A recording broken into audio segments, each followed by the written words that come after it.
나는 내일부터 잘 돼야 돼. 나는 내일부터 잘 돼야 돼. 나는 내일부터 잘 돼야 돼 하고 이렇게 말을 할 때는 사람이 옆에서 듣는 거거든요. 그리고 신령님도 듣고 귀신도 듣고 들을 수가 있다라는 거죠. 그래서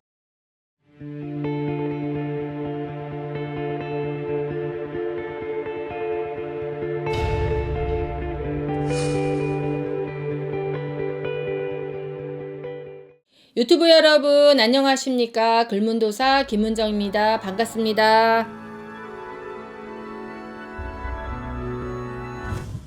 오늘 이번 편은 네. 복을 부르는 방법에 대해서 이제 말씀 주시기로 하셨는데 사람이 가장 이 세상에 태어나서 제일 받고 싶어 하는 것이 재물이나 복입니다. 근데 이 복을 받는 방법에는 여러 가지가 있지만 기도문이라는 거는 어떤 우리가 기도를 하기 위해서 마음속으로 읊어대고 속으로 읊어대는 것이 기도문이라고 볼 수가 있고요.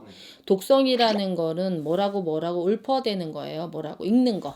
그래서 우리가 읽는 대로 될 수 있는 것이 독성이거든요. 예를 들자면 내 생일이 67년 11월 29일이면은 음력 생일을 기준으로 해서 나의 관계되는 것을 읊어대는 거죠. 근데 우리가 이제 이 기도라는 거는 조용한 데 가서 참선하듯이 하면은 가장 높게 상응이 될 수 있지만 현대인들이 너무나 바쁘잖아요. 지하철도 타야 되고 그 다음에 버스도 타야 되고 운전도 해야 되고 할 일도 많고 그러는데 장사하는 사람도 장사도 해야 되고 이렇잖아요. 그러니까 그런 장사하면서도 읊으릴 수가 있고 또 내가 어떤 뭐 전철 가면서도 지하철 타면서도 운전하면서도 나에 대해서 읊조릴 수가 있다라는 거죠.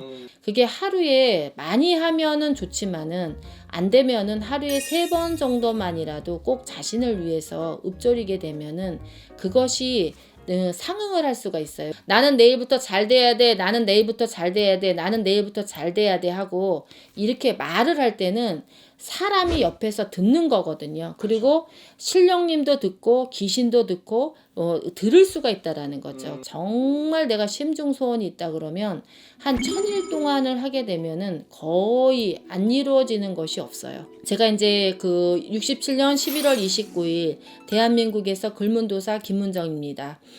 저의 심신의 안정, 내가 건강을 해야 되잖아요. 그 다음에 부귀공명, 내가 오랫동안 살아야 되고 아픔 없이 오래 살아야 되고 무엇보다도 또 재물이 있어야 되니까 재물 등례를 많이 해달라는 거.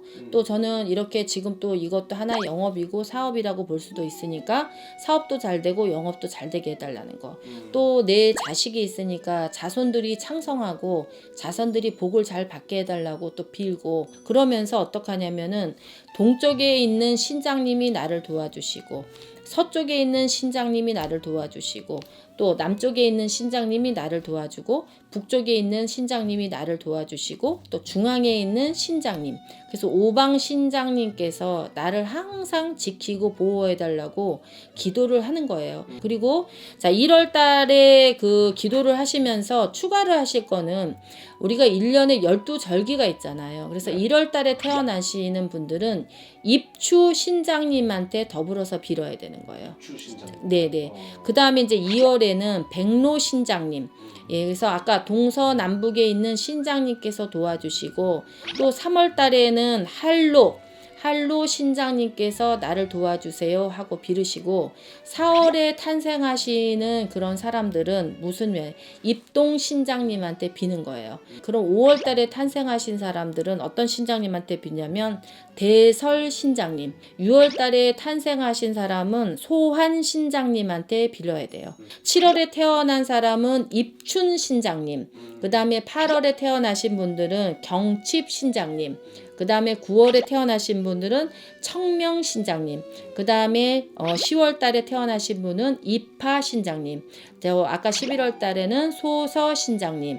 그 다음에 12월 달에는 망종 신장님. 그래서 내가 태어난 달이 어느 달에 태어났느냐에 따라서 어떤 신장님이 다 더 나를 도와줄 것인가 그거를 알고 거기에 맞게끔 빌게 되면은 반드시 여러분이 소원하는 것들 아니면 내가 원하는 것들이 어느 정도는 이루어질 수가 있어요. 여기 그 손님이 오셨을 때 뭐냐면 손님이 따라오는 조상님이라든가 그 사람이 따라오는 식구들이라든가 이런 것들이 같이 따라오기 때문에 우리는 그거를 눈으로 보고 영으로 보고 당신은 뭐가 어떻고 얘기를 하잖아요. 네. 그럼 우리가 얘기를 하는 것을 그 조상님들이 옆에서 들으시기 때문에 어떨 때는 웃기도 하고 어쩔 때는 울기도 하고 어쩔 때는 눈물 나기도 하고 어떨 때는 또 하하하 웃기도 하고 슬프기도 하고 이러는 감흥이 오는 거거든요. 그래서 감흥이라는 거는 느끼고 아 쟤를 정말 진심으로 도와줘야 되겠다. 정말 쟤의 소원이 너무나 간절하니까는 내가 쟤를 진짜 한 번은 내가 도와주고 가야 되겠다. 이런 생각이 들어야지만 거기서부터 비로소 어떤 그 독성의 어떤 결과물이 나오게 되는 거거든요. 그러니까 여러분들도 지금 가장 뭐냐면 코로나19 2년 동안 장기화되다 보니까 앞으로 또 얼마만큼이 더 진행이 될런지는 모르겠어요. 그러니까 여러분들이 지금 너무나 시리에 빠지고 어떤 고통에 있을 때 내가 간절한 소원을 원할 때는 이 독성을 하시게 되면은 여러분들이 꼭 이루고자 하는 소원들이 이루어지실 수 있을 거라고 봅니다. 그래서 저도 매일 아침 절을 두고 저 독성을 하거든요. 그리고 지나다니다가도 내가 너무 힘들고 지치고 외로울 때는 절을 독성을 하거든요. 자, 그러면 이런 독성들이 여러분들의 그 말에서 흘러나와서 뭔가 전파가 돼가지고 이 독성이 다시 좋은 그 기운으로 나한테 전달이 되기 때문에 어느 날 뭘 모시가 되면은 뜻하는 바 원하는 바들이 이루실 수 있습니다. 그리고 사람들은 그 방위가 있어요. 동서사방 그리고 중앙이라는 것이 있거든요. 그래서 동쪽에서 나를 도와줄란지 서쪽에서 나를 도와줄란지 방향을 모르잖아요. 오늘은 동쪽에서 나를 도와줄 수도 있는 거고 내일은 또 북쪽에서 나를 도와줄 수도 있는 거고 어떨 때는 내 주변의 이 행동반경에서도 나를 도와줄 수도 있는 거기 때문에 동서남북의 중앙에 있는 모든 신장님께서 나를 도와달라라는 어떤 기도는 나쁜 기도가 아닙니다. 그리고 내가 태어난 달이 어느 달인가에 따라서는 중심이 되는 신장님이 나를 도와주기 때문에 불러서 나쁠 것은 없다라고 봅니다. 예, 여러분들 독성 많이 하시고 복 많이 받으시고 건강하세요. 불문도사였습니다.